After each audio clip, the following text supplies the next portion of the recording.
Hi everybody, welcome to No Story is Sacred. If you've never listened before, basically we're four siblings who grew up talking about the art of storytelling. Now that we're adults, we're still talking about it, and we're inviting you to join the conversation. I'm Pippin, and I'm using a different mic setup than normal, and it is in no way stressing me out.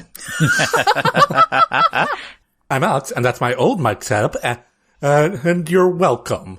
And there's a reason you don't use it anymore?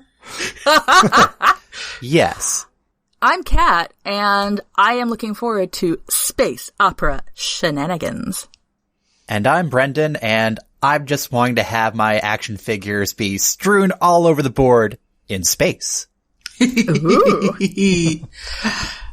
So today we're talking about an original story idea by Brendan. Brendan! That's me. That's you. Oh. Or is it? Ooh, let's not get into who's the thing. It's you, buddy. It's you. I'm not the thing. I'm not the thing. Test me if you want, but you'll be wasting a test. You're still sus. And other games Kat has never played. Anyway, Brendan shared with us a document with his thoughts about the story, and now he'll kindly explain himself to y'all. Brendan, explain yourself. Explain yourself to the public. All right.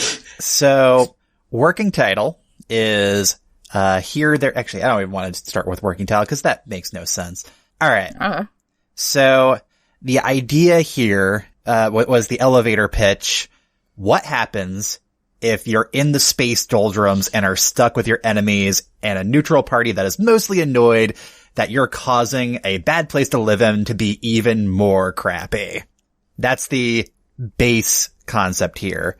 To elaborate a little bit more, we have kind of your standard, maybe action sci-fi, maybe military sci-fi opener of, Captain, brash good guy of the USS who gives a darn, Buff hard cheese. Yes. And they're kind of like your standard, light Federation-esque ship doing science duty out in the middle of nowhere. At one point they get a message drop because my thinking here is that we're kind of doing your hyperspace, travel faster than light, sci-fi setup. So you have message drops rather than instantaneous communication across the galaxy. They get a message talking about how there is a suspected smuggler in the area of space that they're currently exploring. Capture that smuggler if possible. And what do you know? They're in the area. Long-range sensors catch them. We have a encounter with the smugglers there ensue. They go off and do a, blind jump into hyperspace because that's always a good idea and always works out for the best. And so our USS, again, who gives a darn, goes into hyper to pursue, and 5 minutes later, the engine goes ripping through the ship at the speed of light as the rest of the ship drops out of hyperspace, and the captain and all the senior crew are dead. And now we switch POVs to a junior officer who is supply officer, second level, whatever. I can figure out rankings of all this stuff later. And now they're having to deal with, oh my God, there's a giant hole in the ship. Why is there a giant hole in the ship? What do I do about the giant hole in the ship? And, oh great, we're not alone here. We're taking over. The ship is ours. We're heading for the planet Euphoria. There's no planet Euphoria in this case, though. Oh. So, all the boys.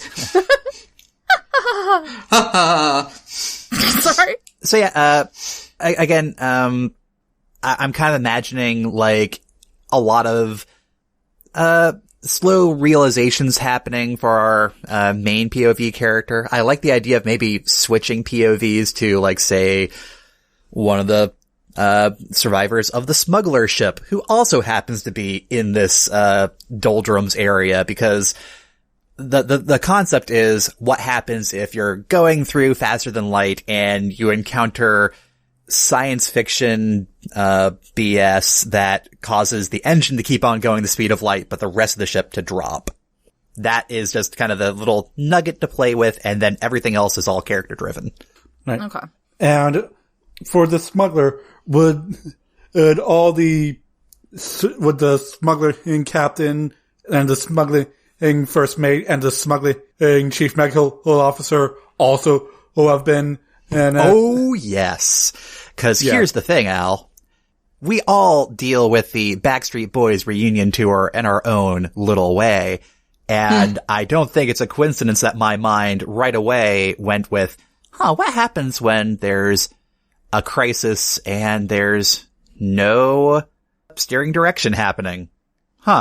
Weird. No way analogous to any situation. Yeah, totally Weird. not applicable. Not applicable at all. Nope. Yeah, I always appreciate your ability to just come up with these scenarios out of nowhere. Yeah. Hey, Pip, I don't believe that politics exists in sci-fi. I mean... You know what? I know we're having fun, but I will punch someone in the face. Alex is closer. Ha ha.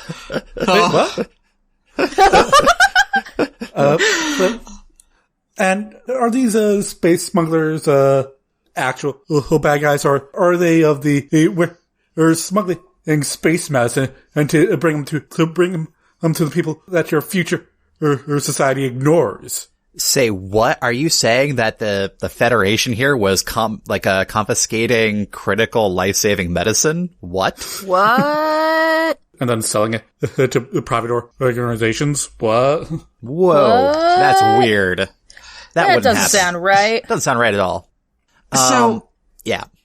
Here's my thinking, is you, are going to have to figure out how to either play with or play against how similar this is to both Voyager and, Firefly. And also Lower Decks. And Lower Decks. Yep. Well, I'm not saying that it's not possible. Oh, yeah. I just want you to be aware these exist and it comes to mind. You have to, well, I wouldn't mind, light comparisons to it, because again, I'm almost picturing, as far as the two ships and their mentality goes, like the Federation ship is lightly poking fun of Star Trek. The smuggler ship, if you're picturing it, is going to be totally like a Star Wars smuggler ship, Oh my god, Star Trek versus Star Wars. Amazing. But at the end of the day, they have to work together. Boom. What? Because here's the thing, the neutral party, because there are other ships in this area, they're all Expanse ships, So they're all... So instead of the Millennium Falcon, and it's a Centennial Penguin. Yep, the Centennial Penguin. Yep. First of all, I would pay good fucking money to have a ship called the Centennial Penguin just in fucking space. Yeah. That's amazing. I have another question. Shoot.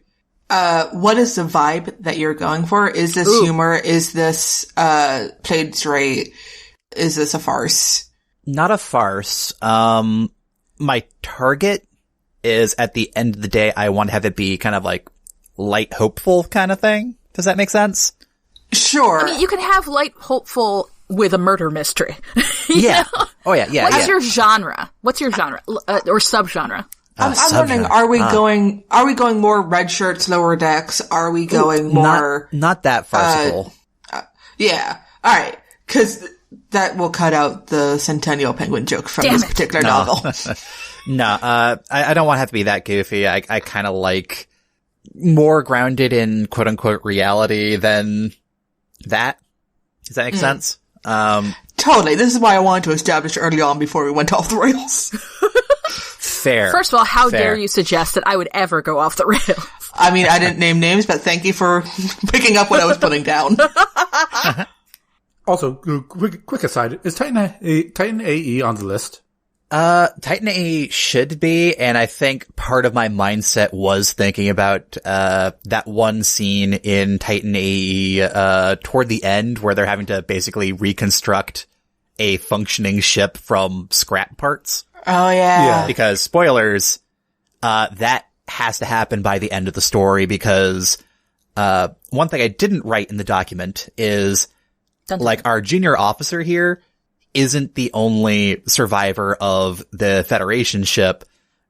Somebody who is more senior to her, and I'm thinking her right now, just cause, yay, kick-ass female protagonist, happens to be like the chief gunnery officer who is pissed and operating on bad, I wouldn't say intel, but that's the vibe I'm going with. And they're just screwing everything up to the point where like catastrophic things are going to be going in motion by the end of the story, such that if our two protagonists here, you know, smuggler and junior supply officer, don't team up, then everybody is screwed. Does that make sense? Yes. So I can change that completely. I mean, no. I'm actually going to be that bitch. What else can you be? So many things, and how dare you doubt me? Okay.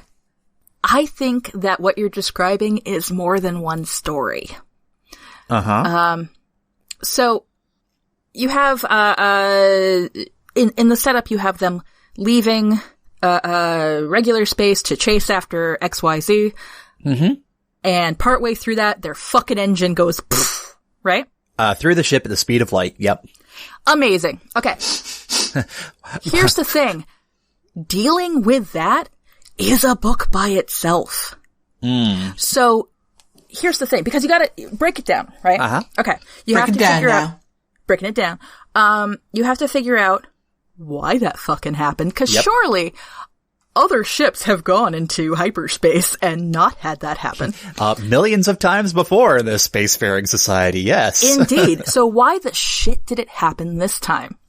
You have to go through all the competence porn, and by the way, that's fantastic. That's what I want. All the competence porn of fixing the situation. So you have to, that's chapters worth of problem to deal with. Is one of the smugglers a former Federation member, so knows how to fix the ship? Former engineer, yeah. Yep. And then you have to deal with, okay, so now they're in these doldrums. And then you can get in other, groups. But I still think it's got to deal with this primary issue of, step one, like think Maslow's hierarchy. Step one, let's not die. Yep. Yeah. That's step one. And oh no, there's other people outside. Well, great. Our ship's about to fucking explode in 5 minutes. We can wait on that problem. So, Kat, what you're saying is that Brennan is describing a duology, at least. I mean, okay. I love the idea that of here's the problem. I love the idea of exploring the fact that there are communities that have built themselves into this weird interstitial space. First of all, that's another book.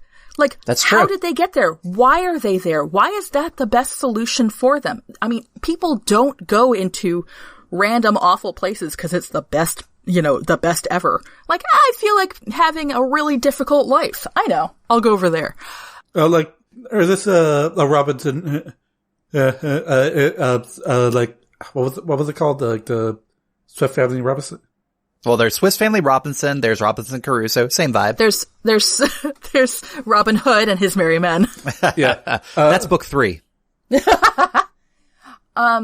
this a society also a group of people who also found on themselves stuck in this area of space? Yes to that question, but maybe that could be in book 2, and maybe there could be true natives. Who knows? I mean, yeah, exactly. Well, and that's where you get the Expanse. Anyway. Yes. What? That actually does bring up a good point of how in the hell a space doldrums even happened in the first place. Yeah. Is this natural? Did some catastrophe happen? ? Was this the hubris of man? I sense a hero's journey. That section of Nevada where they tested nukes? This is the section of space where they tested space nukes. Space Nevada. Oh, God. Great. What was the name of that place? For the Manhattan Project? No, not Los Alamos. Wasn't it Los Alamos? Was it? Oh. Yeah. Actually, I just had a cool idea to explain how it might have happened. And this wouldn't even appear in book 1 at all. We're already making series here because we're on brand. The concept I'm just thinking here is how you got like a pretty large native population there in the first place in what looks like just space with asteroids or something, is an entire civilization on this one planet, right? And have you ever heard of orphaned planets? Yes. Where they get flung out of their star's gravity well and are just drifting out in space? Otherwise known as fucked. Yes.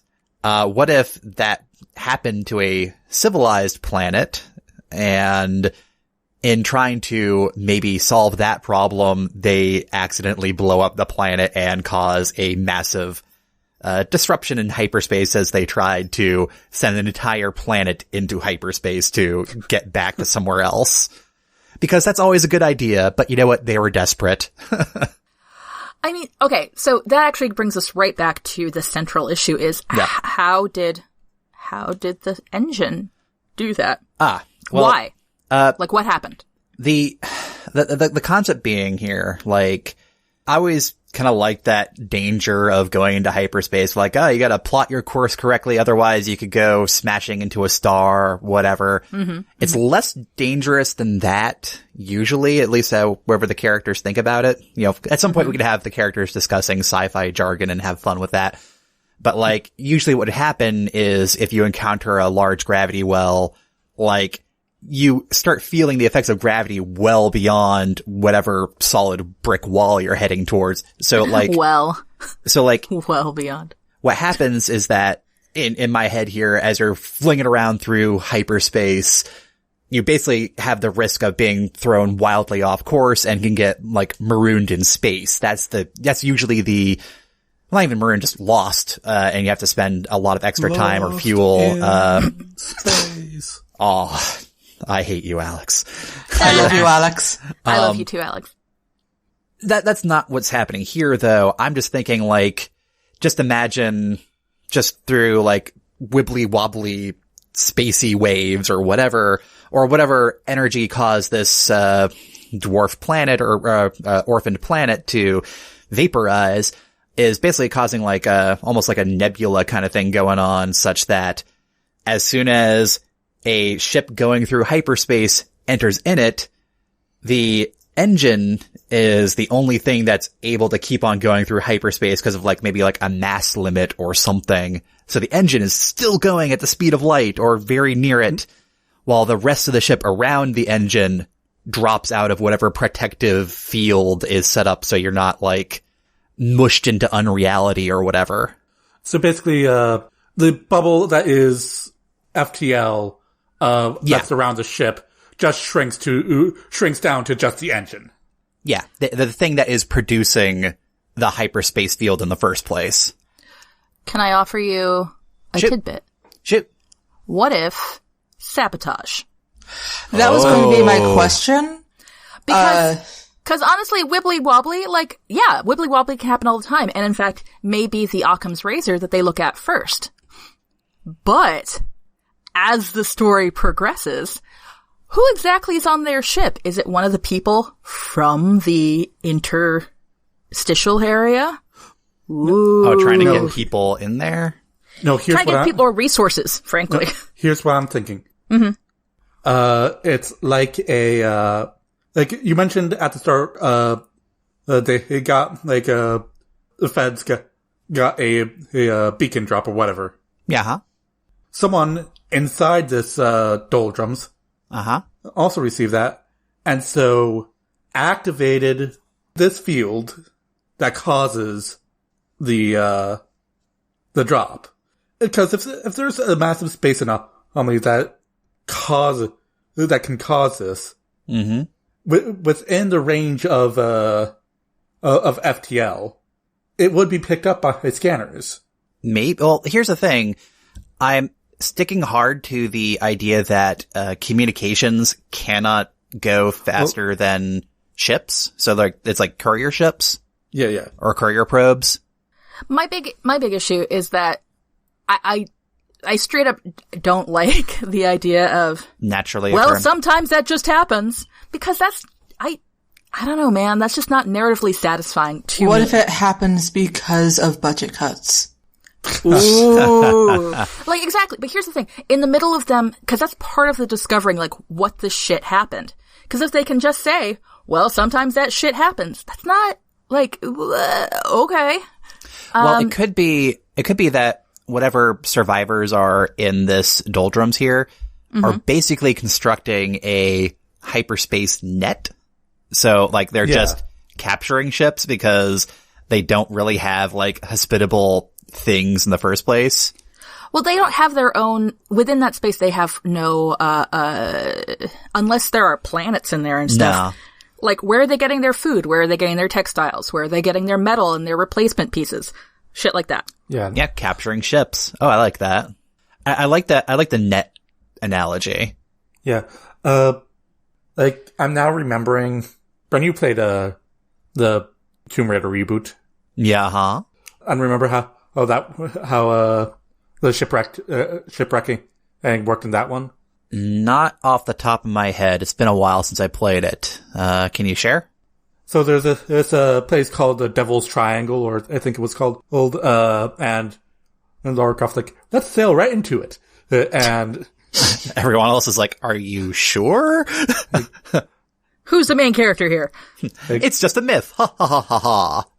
like, well, also, like, that's why we all signed up for this.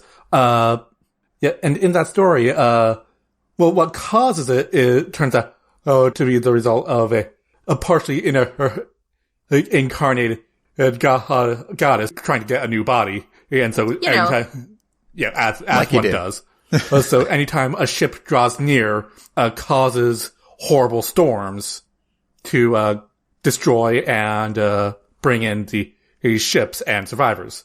Well, because here's the thing. We have two ships chasing each other, right? Yep. If you're the smuggler ship and you're wanting to get away from the Galactic Federation, wouldn't you potentially do the reckless maneuver of, navigating the ship through, as you said, like the Devil's Triangle or some similar area of space that all the spacers know is bad luck to go flying in or around because ships go there, but they don't come back. Yeah, exactly. Yeah.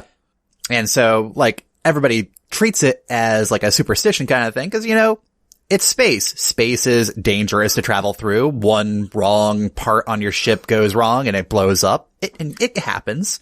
Well, also, if you just look at the numbers, like, this number of people went in and that number of people came out, so there's something fucky going on there. Do we have the time to check it out? Not really. No. Space is big. Now I'm just imagining smuggler engineer hearing smuggler captain's broadcast. Okay, they're chasing us, but we're gonna lose them in the Space Devil's Triangle. And going, what? No, that's not an idea. No. What? Why? Why? like shit, and get like rushing into a to like a not like an escape pod, but like a safe. Maybe a comms room or something to be like, I gotta hail the captain. We don't want to go through there. It's suicide. It's reckless.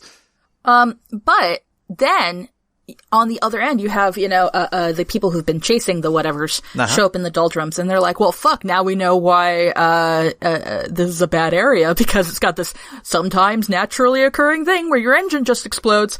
And then they're like, wait a second, the ship scientist shows up and is like, is it natural though? Dun, dun, dun. That could be like, if we still stick to this idea of having it be like a duology or God help us, a trilogy, that could be like the end of the book reveal, the cliffhanger, where it's like discovering evidence that like the field that caught them there, the net or whatever, they find one of the field generators nearby. And it's like, there's a signal coming to it. Dun, dun, dun. I have a question. Shoot. Y'all are talking about duologies and trilogies and all that sort of stuff. Can someone tell me what exactly happens in book 1? What exactly happens in book 2? and what potentially happens in book 3? Where's the delineation here? Book 1 is figure out what the hell happened. And surviving. Yeah. Step 1, not die. I don't know if, I don't know if, I still like the idea of switching POVs from the, like, engineer character on the smuggler ship and the supply officer on the Federation ship. Yeah, like, just, both of them having different skill sets and different sets of resources at the and different levels of information. And here's the thing. Like, maybe, you have, like, the first chapter or two where it's just initial not die within the next 5 minutes task. Because that's the most important task. But then they find, like, you know, lines of communication, and the only other person that picks up is, enemy on the other ship. And so now it's like, you know, you have your supply officer who, you know, knows, like, a lot about, like, the run, like, the kind of, like, nitty gritty of, like, how ships are run and all that. And then you have the engineer who can basically kind of do technical, stuff. Here, can I suggest something? Shoot. Okay. I think it is a little too coincidental that both of the groups of bridge crew die. A little too coincidental. So what if bridge crew of the USS Chatham did die? Yeah, because it's the Federation analog. They're like, all the senior crew is on the bridge because it has the good coffee maker. Of course. So you've got your last remaining person in charge who is now in charge. Okay. Yeah.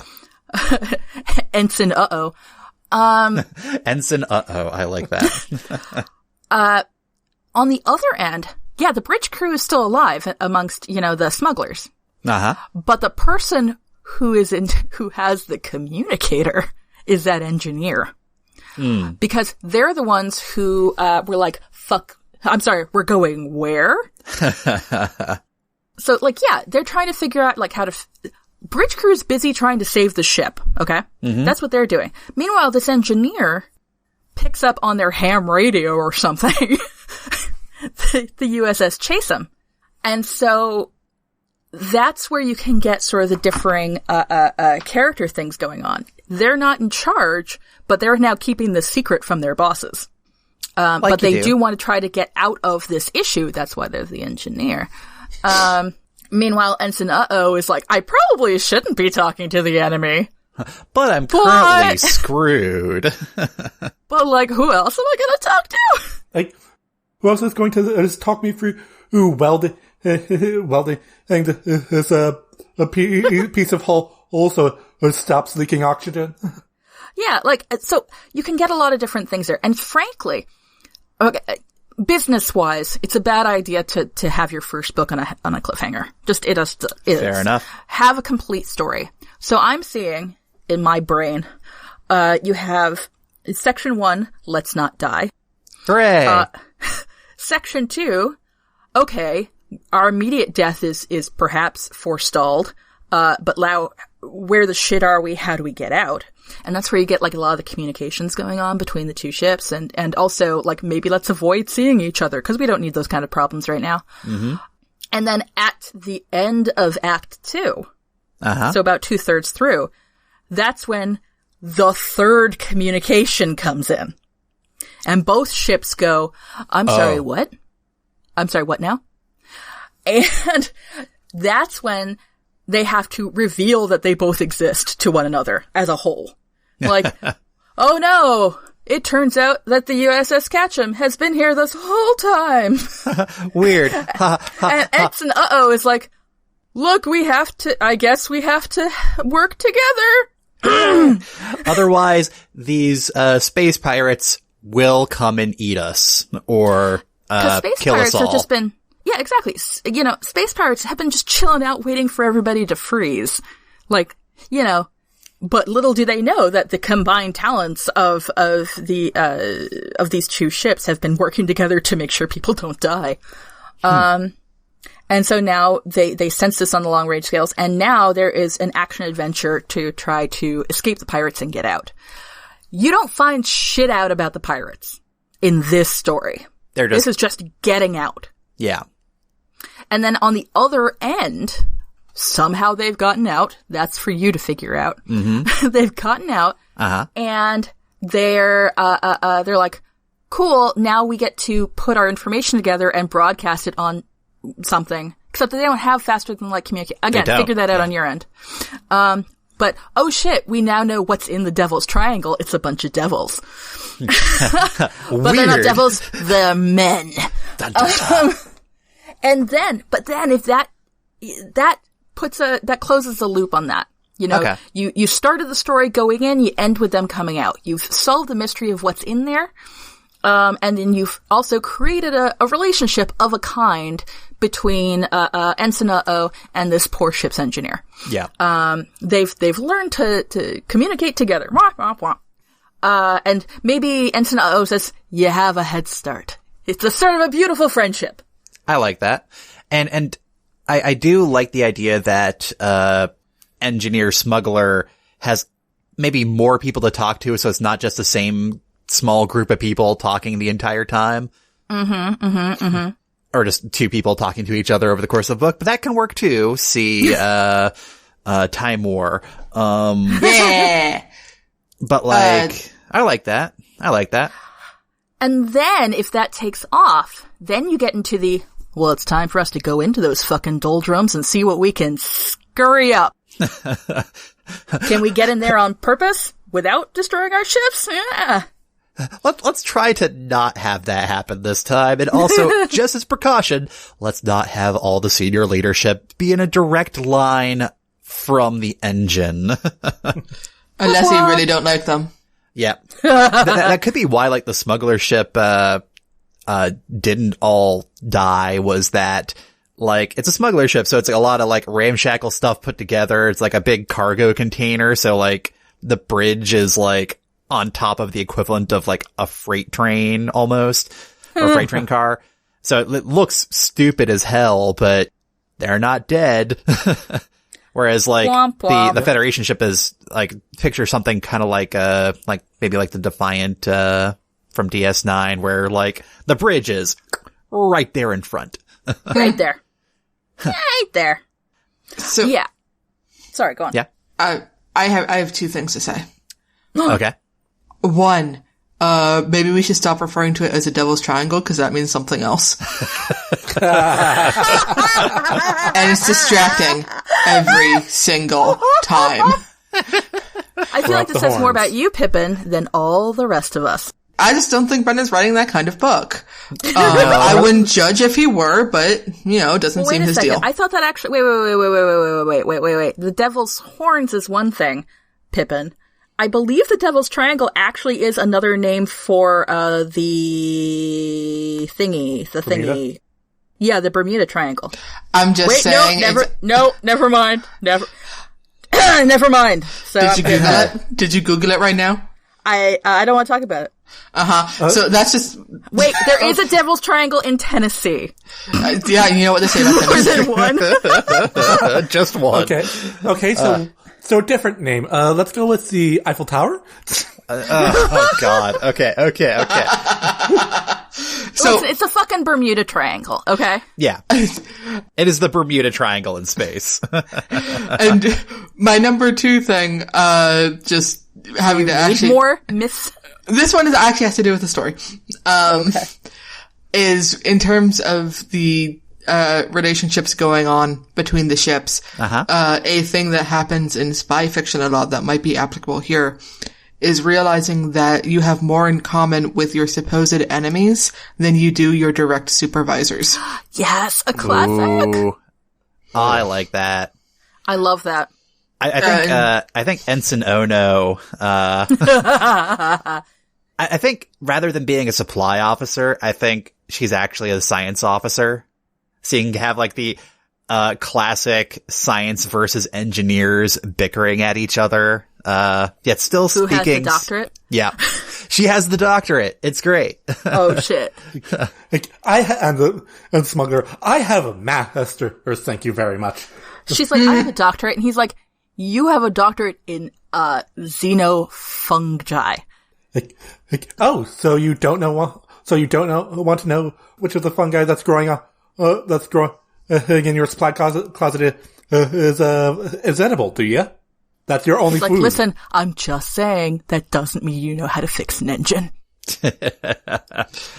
But maybe if you watch Star Trek Discovery, the fungi can fix it.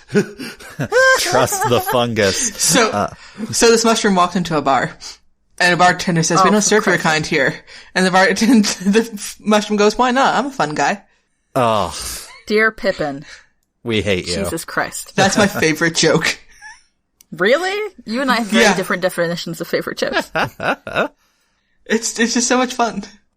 Almost like a fun guy. And Pep, I do like the supposed enemies finding out they actually have stuff in common trope as well. Because at the end of the day, It's a great trope.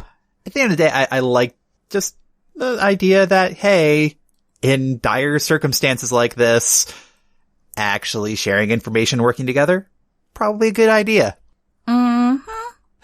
You just have the third-party space pirates come in to really add in some extra Act 3 tension. We aren't dying immediately now. Now we're going to be dying in about 12 hours when they actually come over here. Oh, Exactly. crap. And I like the idea that there's been like hints, but not hints that the reader recognizes, Oh, yeah? but just hints that that kind of shenanigan's going to happen. But it's also very much it's that plot idea of, what do you do? How do you do a story? Well, first you put a hero up a tree, and then you throw rocks at them. Yeah. And what Which do you I know? believe came from Tamora Pierce, which I love. Yes. So, yeah, get your hero up a tree, well, we're in this fucking place. They're concentrating on how to get down, and then suddenly, rocks. Rocks fall, everyone dies. And suddenly, space bears. Dun, dun, Dun dun dun. They were counting on humans, they weren't counting on space bears. Well, because here's the thing, the reason why it takes the space pirates so long to get there is that it's not a precise net, right? It's you're just capturing ships that have to be coming through. Oh my god, what if it's like a lobster trap? Yes. They just set one out and they check it every day or so. Yeah. The thing is, Once a week, you go out and you're like, there's these fuckers. I think they're not going faster than light. They're going really fast, but their travel time is in the span of days. I would actually love it if they could, within the interim, within the interim title, you can't actually go that fast. So you're talking about, the difference between a military cruiser and a fishing boat. Okay? If they go too fast, they might fuck up against the wild shoals of the doldrums. Yeah. Okay? So yeah, sure, they're an unknown, dangerous quantity, and they know this area like the back of their hands, which you very much do not, Ensign Uh-oh. But, but there are limitations. Yeah, of course. Because they have this tech that neither the Federation nor the, whatever civilization that the smugglers from are familiar with. It's new and frightening tech, but it's very powerful, and while within it, you can't necessarily go to faster than light. What's interesting is that I think because of the nature of the net, if they can, this is where maybe some, we can have a couple of different awesome moments here of character daring do where the engineer figures out how to get the ships actually hyper capable again. But then that's part one of the problem. Part two is you're still stuck in the frickin' doldrums, and that's where our science officer gets to do some awesome astrogation science and actually plots out the approximate border where these doldrums start, because they got caught by this energy field. That means that the border of it has to be close by. And just figuring out where that border is not an easy task, because it's space, and space is big. Sorry, that's the soundtrack. Did I mention that? We're also evading space pirates coming in right then, because of course have to have a daring escape at the last second. Of course. what I like about these lobster trap idea, like these random fishermen, of the doldrums, who are also pirates, because they're like, they will legit, like, if there's anybody left over, kill you, and then they'll take all your shit. But I like the idea of, I don't know if you know this, but, lobstering is actually very cutthroat. Because, you know, if there's the people who have like the good spots, you know, where there's lots of lobsters. So, I mean, if you wanted to get really exciting, and this is a big if. I don't like excitement. Really exciting is if, somebody on one of the two main character ships figures out that, there's more ships out there. And one of them's going to reach you first. But what if they figured out that maybe a way to distract this pirate is to actually broadcast their stuff really loudly? Be like, oh no, we are so very trapped and there's so many of us. Oh no. And the other ships go like, I'm sorry, what? There's some good shit in that trap? If we get that trap first. Like, our ship is so large and has so many materials. We're and so wounded. And foodstuffs. And we have so many drugs. Woo, drugs! We have a full hold of grog, and you know, it's just gonna be so sad if somebody captures us.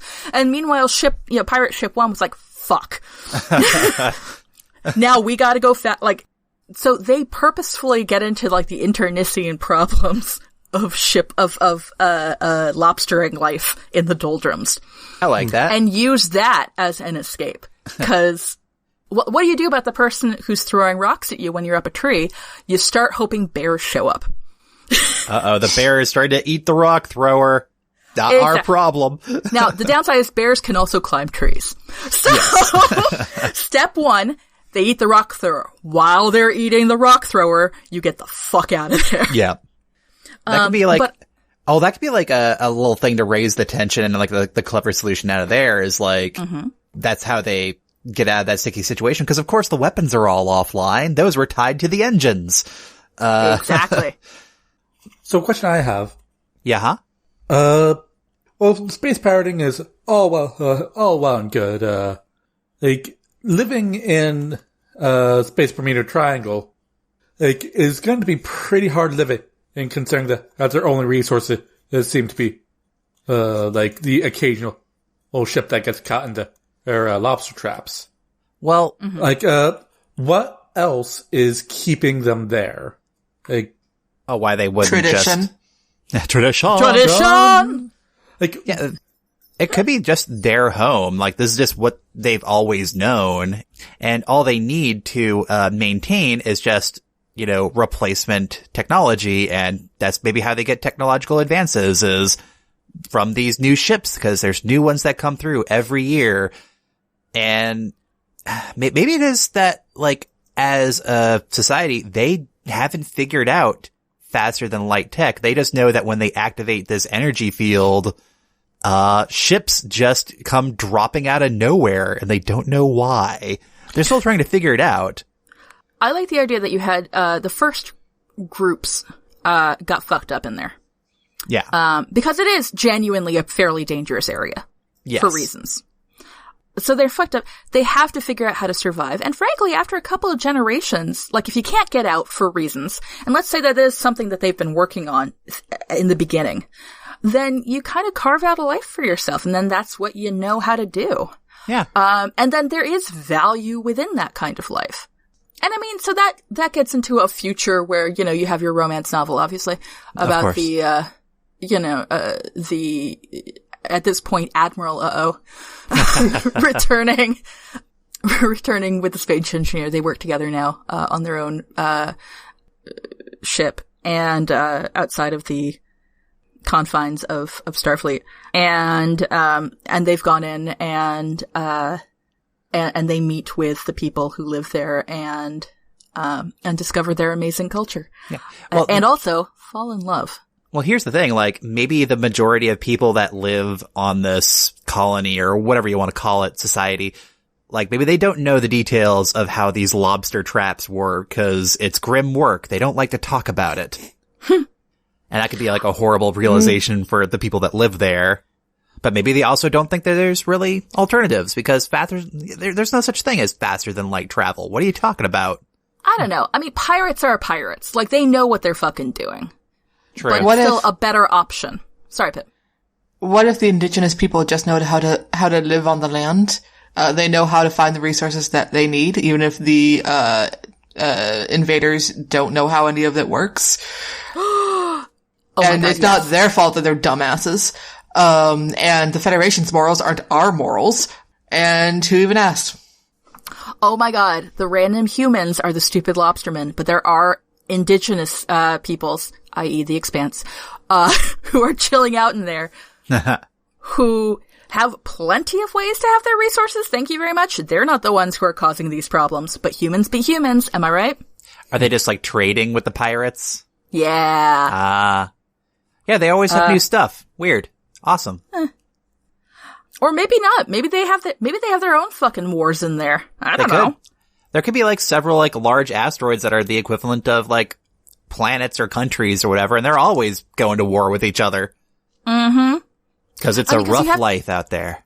It is. You also have to think about, like, okay, this is where I get into my taxes thing. Oh, no. Yeah. Like, think about the general economy of places like, I don't know, Tortuga back in the day, right? Uh-huh. Yeah, you had the pirates. They were dicks.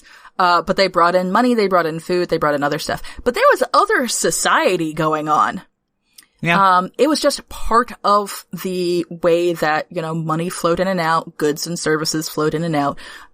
It's related to the idea that there is no ethical consumption under capitalism. Like, I don't personally pirate, like, I don't personally do shit in China, and yet I purchase cheap clothes. So, like that. Yeah. And so, I'm personally against the idea of, people being like, well, fuck it. We don't know how this works, but we do it anyway. Okay. Even though, to be fair, I used that very same plot device earlier. But I tied it to religion. And maybe tying it to something like that is something you could do. I don't know. But just doing things because you do them is not the way brains work, typically. You're usually tied to something else, like luck, or religion, or, I need to put food on the table. Exactly. That's fair. Okay. Well, I think I have a lot to go on now. As we've completely rewritten your book. I wouldn't say that. I mean, I think the core is still there. I agree. I have one final very important question. Okay. Mm-mm. Where's the fob? How dare you step on my joke? Really? Yeah, I was gonna ask where the fob is. Oh fuck, I'm sorry. I was just gonna make fun of you. No, I was gonna make fun of myself. If you want, we can rewind and you can do the joke. No, this is better. I'm so sorry. I agree. was literally doing it just to make fun of you. I thought you had a real point. No, I didn't. I just want the fop back. You want the fop in everything. What's the point of having science fiction if I can't have science fops? Space fops, Pippin, please. We could have the You're engineer right. be rather foppish for a smuggler. Yeah. That'd be great. I mean, why else would you be a smuggler rather than part of the Federation? Am I right? Space dandies. Yes. Space dandies. Haha. Dandies in space. So, anyway, I did have a working title for this. And the working title was Here There Be Dragons. Just because I like that little reference to nautical maps and, hey, Space Bermuda Triangle. Isn't that fun? But I could always be changed. I like it, but I worry that it's sending across a different vibe. Fair. It's very Baroque space opera. Also fair. Which I'm not sure that's what you're going for. No, not really. To me, Here There Be Dragons invokes the idea of exploration, even if there's danger out there. Mm-hmm. Whereas in this, you're not exploring per se. You've gotten trapped. And I would personally want delivery on space dragons. That's Also a very true. good point. Ah, good That's point. a very good point. So what would you guys name this? Because yeah, that's right. This was my segue into the naming game. What? What? Boom. Fuck. Well, technically, I already gave one which is within the interim. But to me, that's a little cyberpunky, and that's not the right vibe either. Just a little. Yeah. Engineer's Island, because they were supposed to be on a 3-hour tour. Oh. No regrets. Some regrets. Oh my god. No regrets. All the regrets, Pippin. All the regrets. You can have mine, because I have none. God damn. Yeah. So technically I've given mine, so I'm gonna hold back until the rest of you guys do one, and then I'll come in sweeping to a glorious finish. Al, do you have an idea? I'm thinking of one, but need to work, so come back to me. Well, wait a second. Should I do the thing that I did with Alex? Shoot. Brendan, Okay. what are the vibes? Like, what are the keywords? What's the feeling that you want that is imbued within this story? Give me 3 keywords. I guess survival. Mm-hmm. One. It's kind of weird, but like plucky ingenuity. Does that make sense? 2. Yeah, absolutely. And just plain luck. No. Yeah, I mean, luck can be one, sure. not Or really if feeling that. that doesn't feel it, all right. Nah. Go with the feelings. Like, what excites you about this? What makes you want to put pen to paper? What feeling do you get when you think about this story that you want to share with others? At the end of the day, I'd like to be optimistic. Okay, optimism. So we have surviving, plucky ingenuity, and optimism. Thank you. It took me a sec. I kept tripping on luck. I'm like, no, back it up, Kat. Because the reason why I was hesitating on luck is that I like the idea of making your own luck. Mm-hmm. Which is circling back to plucky. Absolutely. So that tells you the kind of title that you want to go for. You want to go for things that evoke those feelings. Now, to be fair, Here There Be Dragons, and this is, I think, where you got trapped, does evoke that, for me anyway. That's kind of where I got trapped, It has that feeling of adventure. It has that feeling of, shit's gonna go down, but if you're good enough, you're gonna make it out. Yeah, I guess that's those feelings. I guess the genre, now that we're circling back to it from the beginning of the program, is more like space adventure than like maybe space opera or anything like that. Space adventure's great. Here's the thing.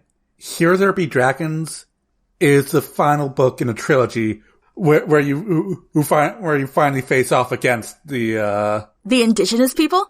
The space pirate lords. Oh, the pirate lords. Oh. Pirate lords. See, that's Are we making a space piracy book here? Yes. Awesome. But let's So yeah. focus back down on those feelings. So that's how you got trapped, I think, in a title that doesn't quite evoke the right thing, but it evokes it for you, which is why it's still powerful as a working title. Yeah. Pippin. Spacer's Trap, Space Drift, Drifters in Space, Lost in Space, Danger Will Robinson. Also the fact that, again, the frickin' hyperspace drive went tearing through the ship at the speed of light. Yeah. Spacer's something. 'Cause Spacer has a cool adventure vibe. I think. Well, I was thinking Spacer's Trap to also loop into the lobster trap thing. But it does reveal the... That tips the hand too soon. I Yeah. think. Sure. Yeah. Something about Uncharted. It's something. Space map. It's that thing where you add space in front of everything, and it's just... What's a synonym for trap? Let's find out. Let's look up Google. Thesaurus.com. Chart. Plot. Wait, no, I put it in map. What? Why did I put it in map? But That being said, Spacer's Plot is pretty great. oh yeah, Spacer's Plot's a great one because it also suggests grave. oh yeah, True. and trap actually. Yeah. Huh. And of course, plotting, of course. Yeah, Net. Spacer's Net. I get That that gets tips. back into. yeah. No, not necessarily, because net can mean a lot of things. No, but why? Because network. It doesn't. I see where you're going with it, but I don't feel it. I'm actually going to stick with Spacer's Plot. And at the end of the day, it's going to be the publisher that really decides what the final thing is. So, hey, Spacer's Plot. Ambuscade. Jesus, okay. Wow. Spacer's Surprise, making the culinary thing. Oh, shit, Snare. Wait, Snare. Ooh. Oh, Spacer's Snare. Spacer's Snare. Oh. It's a little too many S's for my liking, but that's because I got Well, like a maybe we slight can list. replace Spacers. I mean, Who doesn't love sibilants? Guys, what if you called it Devil's Snare? oh. Wait, fuck, that's Harry Potter. Yeah, God That's a damn it. fantasy vibe. yeah. You're right. Good call. Good call. Fuck. Spacer in a snare. Nah. Spacer's Deception. Ooh. Oh, Space Maw. Nah. Hello. You've come into my trap. Rah, rah, rah, rah. Devil's Maw. Just Shelters and Tricks. Shelters and tricks? Yeah. I'm trying things. I hear you. I like Snare a lot, to be fair. I'm just trying to figure out how to get it. Ooh. Spacer's Beguile. How about that? Nah, Spacer's Beguile. Oh, sounds like a. Sounds Still like space fantasy. also Yeah. also sounds like a bodice stripper. Hell yeah. So, Cat, keep No, that it's in your, not the Devil's Triangle. So, Cat, keep that in your pocket. Hell yeah. Let's actually try these without Spacer because, Yeah, I might be trapping us in that. The Snare. like, what do we also call Spacers? What about Caged Stars? Yeah. Your cage, a cage of stars. Ooh. I don't mind that. Yeah, What's that? I don't mind that. Yeah, because Yeah, I they're like- trapped. I also like that. I mean, being trapped is part of the survival thing here. Well, and also it has kind of that old space adventure vibe. I was thinking like original Star Trek titles. You've never even watched original track. First of all, I watched it before you did. Fuck off. I watched it as a child, my dude. I had to explain the various plots to you. Maybe the boring ones, but I knew Spock's brain before you were born. So, how about that? Everyone knows Spock's brain. Just because I'm not a nerd about it. Anyway, but yeah, like I'm gonna stand by this. So old-timey, Star Trek titles, Does it matter if it's already a 2006 novel? kind of does, yes. Yeah. Well, was it popular? Best-selling novel. Fuck! Well, on the upside, we were heading the right direction. We were. I mean, we could also change. The Constellation Cage. Ooh. Okay, but that starts getting a little porny, just FYI. Oh, how? Ooh, I think that's a you thing. No. Trapped Among the Stars. Okay, let's get out of stars. What happens if we remove stars from this? What if, cause remember, like Alex in his space opera doesn't have stars in his thing. True. Orphan Star. No, you had I thought it was the Orphaned Light. You're Yeah, right. The Orphan Light. You're right. Yep. There you go. I mean, don't get me wrong, if you want to change it, don't mind me. But, that's what I was thinking of. And then of course there's Read the Fucking Manual, Pippin. An ancient throwback to lo these many years ago. Jeez. Reach the Morning Star was And I was reaching that far light. reaching that far morning because it has to have M. Oh, that's right. Reaching that far morning. See, that was a great fucking title. Yep. Gonna rest on those laurels forever. Forever. Oh, that was beautiful. All right. Well, Okay, so you have, here's the problem. I know Triangle is such a good portion of it. There's 3 ships, there's 3 groups, there's, it's reminiscent of Bermuda Triangle. Triangle is something. You could just call it Triangle. That's kind of dippy. A triangle of stars. No, not. Triangulation. Just call it that. Asteroid triangle. Luminescent triangle. Triptych. It's a little religion-y, though. Just a little. A tiny bit. Triangle. Do you happen to know the names of any of your ships? Nope. That would be a later problem. Oh, how about a math thing? A math thing. Thank you. That's where I can deal with this. Well, because it has to do with how space gets fucked up. Call it equilateral. It's fun. Because we're all equal. Let's. Okay, I think we're stuck on this. How about we focus on the relationship between the characters? Oh, that's a good idea. Reaching out. Reach among the stars. Reach among the stars. Aww. Reach around the stars. Aww. Wait, no, that's a new section. Whoa! Love it. Distant voices. Ooh. Oh, wait. I got something. Something. Yeah. What would you call, let's brainstorm this a little bit. What would you call the emergency broadcast that they do? Stress beacon. So, no, you could just say something like the way that you would start. How would you start an emergency signal in space? So let's say it was signal 1-2. I don't know why it would be that. That's just the first thing that came to mind. But whatever their emergency beacon warning thingy is, that would be that. And that would be the title. So, I don't know. That's my thought. Not Mayday. The termination triangle. And, not Mayday. Oh, it could be Mayday. Fuck it. Why not? Mayday is a really good wording. The Mayday snare. I kind of like it. That is old school Trek. That's very old school Trek. I like that. True. Mayday swear. Mayday swearing. I mean, not gonna lie, I was kind of tempted to have the first little bit from our Ensign Ono's POV basically being just a line of "oh shit." A classic of our times. Oh yeah. I like the Mayday snare though. Sure. Mayday snare. Because they got snared. That much is obvious with the ship suddenly being pulled out of hyperspace. And then we learn later on that it was done by man. Dun, dun, dun.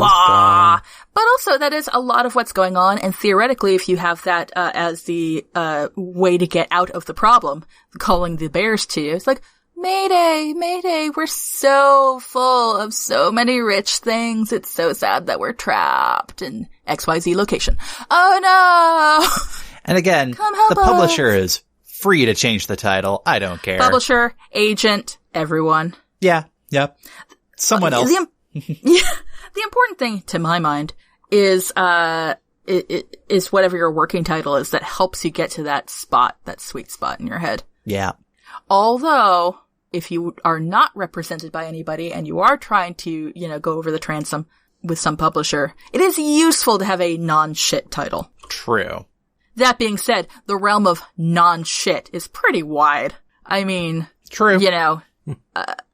Insert here many amusing stories about shit titles I have seen, but we still read the books. We still tried to read the books. It was more like, oh, well, that was indicative, wasn't it? After the fact. But I've also, read some slush where the title was fucking awful and the book was great. So. I know I have a distinct memory of sitting, in our hometown Chinese restaurant, with everyone trying to brainstorm, a better title, for a book that everyone thought was amazing. Well, it's a book. And here's the thing, I don't actually want to name it on the podcast. You shouldn't name it on the podcast, because I'm keeping back some stuff too. Oh yeah. You can find us at conventions when the Backstreet Boy reunion tour is over. Indeed, and if you ask us by name, we'll be rather impressed. Hey. Like, holy shit, you listen? Huh? There are dozens of you. Baker's dozens. And only some of you aren't direct friends and family. Aw, we love you. We do this for us. That's the big thing. True. Because I love you guys. Aww. I think you're okay. Fuck you. And also, I want to read all your fucking books. So, Alex, you have to write your stuff. Brendan, you have to write stuff. And Pippin, there are still editors waiting for your things. There are. Fuck off. Yeah. See, Kat, here's the hilarious thing. Al and I should get on the bandwagon now, so that way we beat Pippin to the punch. Yes. And then all of us can rub it in our face. Yes. Fuck off some more. And really, we need to write these before the current sci-fi boom dies down. That's true. Yeah. Before it turns out that the aliens are real. I think that we're dumb. Yeah. Right. So, Brent, my final question is after, Where's the fob? after all this, what would you change about your elevator pitch? Ooh, very good question. all this, I like that. Ooh. Oh, Very shoot. good question. Jesus. Well, If you want, you can take a minute and the rest of us will talk about, and then the rest of us will wait for you to edit it out. all right. What happens when you're trapped in the space doldrums? Because I still like that concept. Trapped in the space doldrums, and your only line out is the enemy or something like that. I like that. No, and your only way out is with the enemy's help or something like that. Oh, and your only way out and your only line out is the very person that you were just hunting. And your only friend is the enemy. Yeah, there we go. Ooh. I like that. Yeah. I There we like go. that. That's nice. Because they do become friends in their weird way. Yeah. Yeah. Ah. And it's a no-no. I'm really happy. Oh no. I like that. The USS Catchem. Sorry, I'm still really pleased with myself about this. All right. All right. All right, that was a great question, Bren. And I'm sorry, Alex. And that was a great answer, Bren. Huzzah. All right. I think that's, unless there's something you want to add, Bren, I think we're done. Nah, you guys thoroughly did it. We fixed it. Oh, Go Team Us. we did it. We did it. I'm not going to continue. Right. Well, before we go, does anyone have anything to plug? At some point this upcoming year, one of my short stories will be coming out from Apex. The one that unfortunately features a dead mom. So that's, yep. Yeah. But it's gonna be real great when it comes out and I get to tell everybody about it. Other than that though, in the cheerier terms, I still have my Patreon, the Minor Hours and Small Thoughts magazine, which is free to read and I encourage people to do so. Cool. And I still have my shows on every third Saturday of the month at the Arcade Comedy Theater's YouTube page. Ooh. Bow, bow, bow, bow, bow. Listen to Brendan give his very accurate and funny, what's that? Was it camp counselor impression? Or forest ranger? It's a forest ranger. Hey there, kids. Let's just go and have an adventure together. What do you say? I really like your forest ranger. I like it when he pops up. I have like 5 characters. I mean, And your don't forget your Minnesota mom. oh, you betcha. Okay. Let's not have it all be on me because that's way too much pressure. Woo! Right. I continue to consider maybe someday using the Substack I actually created. Maybe someday. Someday. I'll think And about Alex? Nah. He's writing Space Fop. Space Fall. it. Woo! Yeah.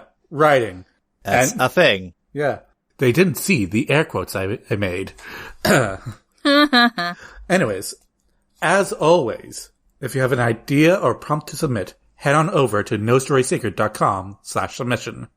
Follow us on Twitter at nostorysacred, or send an email through contact@whostorysacred.com.